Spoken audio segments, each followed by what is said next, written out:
tonight. And these are fairly recent poems. This is called Partings. The phone rings. Hi, I'm here.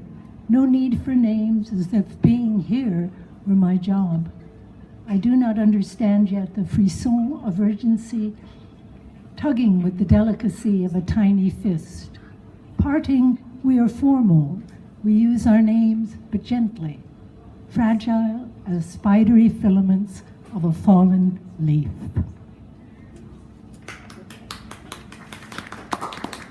Thank you. This is a poem I wrote last year when a friend of many, many years died of cancer. And it's called Mythopoeia, which means the act of making myth. Mythopoeia. When you see a thing needs doing, you do it. You jump into a pool, pulling to your chest a child with eyes still open wide as she sinks.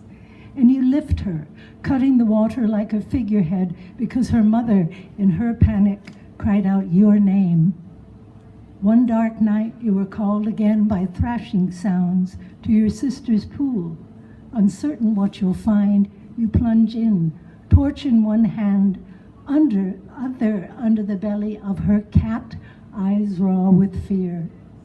Ever after, a certain caution, a watchfulness around water seems appropriate. The dream of every myth maker to survive, to hear your stories on the lips of others. And this is kind of a whimsical little piece. If not El Nino, what? I was caught floating down Great Victoria Street at dusk yesterday. My bright yellow dinghy careening off pedestrians and pillar boxes, street lamps and traffic lights, an amazed populace in the thrall of a rare weather condition. It had slowed them down until they became unaccountably absorbed in one another. The unafflicted found themselves caretakers for a time to the mild and dreamy love-struck, while I was beguiled by a silvery silky who lay quietly beside me, skin to skin, until the crisis passed, and I became afraid of that old hunger again.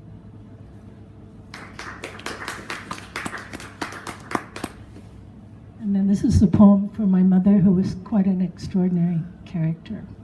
It's called Bedrock. Nearly every day I have an urge to phone you with a child's faith that you'll put things right. Only you will do. In my dreams I run towards you in my pale blue coat, waving as I pass your former selves, enthrallers of men, casual betrayer, trickster and consummate performer, no artifice beyond you, but all unimportant.